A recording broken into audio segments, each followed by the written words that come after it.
मोदी साहब को ये पता होना चाहिए कि हमने भी एटम बम शबे बारात पर चलाने के लिए नहीं रखे हुए। अच्छा, लेकिन आप ग़ज़वा हिंद कहते हैं तो वो कहते हैं ना कि हमने दिवाली पर थोड़ी चलाने के लिए बम बनाए हैं। बात तो सही है। तो हमने खसूसी तौर पर उनके लिए बनाए हैं और हम उनको खुलकर भी बताते हैं कि आपके ऊपर फाड़ने के लिए हमने बम बनाए हैं। हम मालूम है तेरे बाप को मत सिखा, चल। आपको नहीं लगता कि दो पड़ोसी हैं, ऐसे बयानबाजी, हमें ग़ज़वा हिंद वाली बयानबाजी नहीं करनी चाहिए? ये बड़ी अच्छी बात कही आप। तो फिर वो हमारी सारी बातें मान लें और आपकी क्या बातें हैं जो इंडिया नहीं मान रहा? इंडिया हमारी गुलामी कर ले। बोलने दे, तकलीफ हुआ है बेचारे को, बोल बोल। इंडिया आपकी गुलामी कर ले क्यों भाई? दुनिया की सुपर पावर है, 5th सुपर पावर।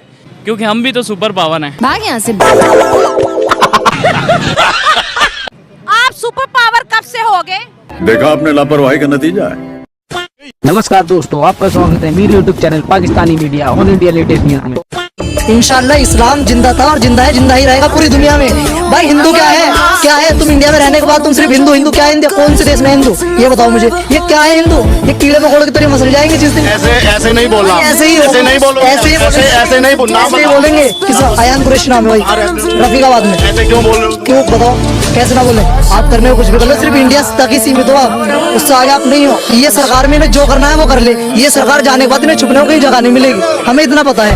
इन्हें कहीं छुपने को जगह, ये सब जेल में ढूंढते जाएंगे एक एक करके, सब बिल्कुल। FIR दर्ज की जा रही है, आरोपी को हिरासत में लेकर पूछताछ की जा रही है। बैंड बज गया।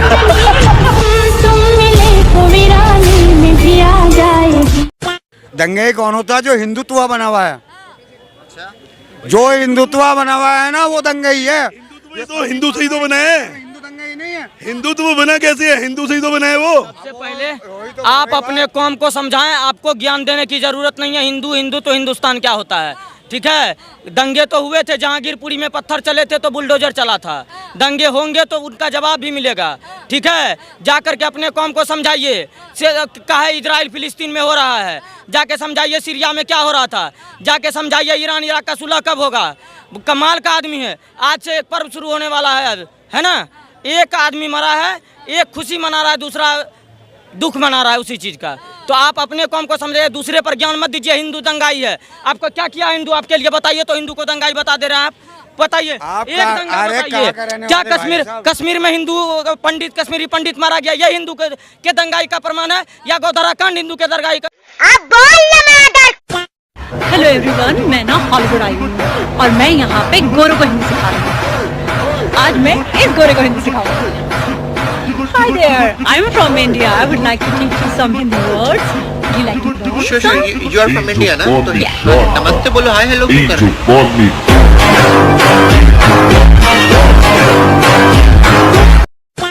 ये साइमन यूब है, ये ज्यादा हैंडसम है या अभिषेक शर्मा, ये ज्यादा हैंडसम? मुझे तो पर्सनली मुझे इंडियन ज्यादा अच्छा लगा है। क्या कमी क्या है साइमन यूब में? दोनों ठीक है अपनी अपनी जगह, लेकिन अगर आपका कंपैरिजन की बात करें तो मुझे ये ज्यादा अच्छा लगा। इंडियन हैंडसम से ऐसे जेंटलमैन सा लग रहा है तो मुझे ये ज्यादा अच्छा लगा। जलवा है हमारा।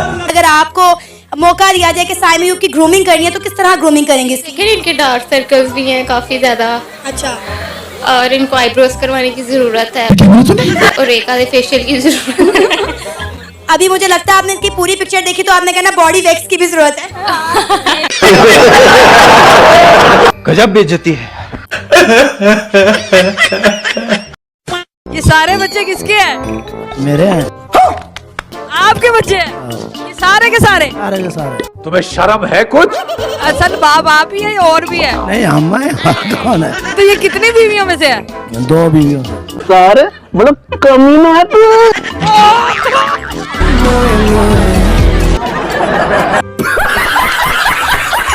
चार भाई टूट गई है। कोई बात नहीं, छुट्टी भी 4 भाई पे राणा साहब की सिर्फ 2 बीवियां रह गई। इतने बच्चे पैदा कैसे करते हैं? अल्लाह पाक देते हैं ना, अल्लाह पाक देते हैं इन्हें बच्चे। अगला सवाल मेरा ये है कि सबसे पहले आपके लिए इस्लाम है या पाकिस्तान? ये एक साथ इस्लाम जाहिर सी बात है। अच्छी बात है। सबसे पहले मुझे ये बताएं कि आपके लिए इस्लाम मजहब की बात करें वो पहले है या पाकिस्तान पहले? सबसे पहले इस्लाम है, उसके बाद पाकिस्तान है। जबरदस्त। अच्छा, के लिए इस्लाम पहले है या पाकिस्तान पहले है? हमारे लिए सबसे पहले इस्लाम है। इस्लाम है तो पाकिस्तान है। क्योंकि क्या आपके लिए देश पहले है या आपका धर्म पहले है? इसके ऊपर आप क्या कहना चाहेंगे? ऑब्वियसली देश पहले है, धर्म क्या चीज होता है, आपसे कोई मैटर नहीं होता है। तो मेरे लिए तो सबसे पहले मेरी देश ही है। मैं भी यही कहूंगी कि हमारे लिए देश सबसे ज्यादा इम्पोर्टेंट है, क्योंकि और चीजें बाद में होती, कुछ भी होता है हमारे देश को होता है तो सबसे पहले सारे एकजुट होकर हमारे देश के लिए लड़ते हैं।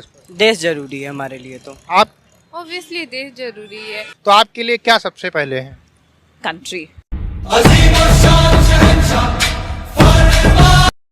जैसा कि दोस्तों मैंने आपसे कहा था कि मैं वीडियो के अंत में बताऊंगा कि मोदी जी ने मुसलमानों के लिए क्या किया है, तो सुनिए जी अकड़ी। 1947 से लेकर 2016 तक 50% मुस्लिमों के घर बिजली के कनेक्शन थे, जो 2019 तक सिर्फ 3 साल में 92% हो गए। यानी कि 36% मुस्लिमों को लाइट कनेक्शन सिर्फ 3 सालों के अंदर मिले। अब आ जाओ बैंक खाते पर। 2016 तक 66% मुस्लिम के बैंक खाते थी, जो 2019 तक 92% हो गए। अब करते हैं सरकारी नौकरी की बात, यानी कि गवर्नमेंट जॉब की। 2014 तक कुल 4.5% मुस्लिम गवर्नमेंट जॉब में थे, जो 2023 तक 10.5% हो चुके हैं। अब बात करते हैं स्किल इंडिया स्कीम की, जिसमें 33% मुस्लिम को स्किल किया गया है। PMEGP स्कीम के तहत 70% मुस्लिमों को बिजनेस सेट करने में मदद मिली, 70% मुस्लिमों को। अब चलो थोड़ी शिक्षा पे बात कर लेते हैं। 2014 तक 69% मुस्लिम शिक्षित थे, जो 2019 तक 74% हो गए। अब बात करते हैं मुस्लिम लड़कियों की एजुकेशन पे। 2014 तक 65% मुस्लिम लड़कियां एजुकेशन लेती थी, जो बढ़कर अब 74% हो गई है। और मोदी जी ने 3 तलाक जैसे कानून भी खत्म किए। अब आ जाओ PM आवास योजना, जिस योजना के तहत गरीबों को घर मिलते हैं। इस स्कीम में 2 करोड़ 31 लाख घर बने हैं, जिसमें से 31% सिर्फ मुसलमानों को मिले। यानी कि 2 करोड़ 31 लाख जो घर बने हैं, उसमें से 31% जो घर मिले वो सिर्फ मुस्लिमों को मिले। अब बात करते हैं PM किसान निधि योजना, जिसके तहत डायरेक्ट ट्रांसफर बैंक खातों में पैसे पहुँचते हैं किसानों के। 33% मुस्लिम है जिनके अकाउंट में सीधे पैसे उनके बैंक अकाउंट में पहुँचे। अब आ जाओ योजना, जिसके तहत सिलेंडर बांटे गए थे गरीब महिलाओं को। 2023 तक 9 करोड़ सिलेंडर बांटे गए, जिसमें से 37% सिर्फ मुस्लिम महिलाओं को मिले। अब आ जाओ हज यात्रा पर। 2014 तक हज यात्रा कोटा 1,36,000 तक था, जो मोदी जी ने 2024 तक बढ़ाकर 1,75,000 करवा दिया। और सुनो, पहले मुस्लिम महिलाएं बिना पुरुष के हज यात्रा नहीं कर सकती थी, फिर मोदी सरकार ने इसे भी खत्म करवा दिया। अब मुस्लिम महिलाएं बिना पुरुष के हज यात्रा कर सकती हैं, और की भी है। अब तक 4,000 महिलाएं ऐसी हैं जो बिना पुरुष के हज यात्रा कर चुकी हैं। और सुनो,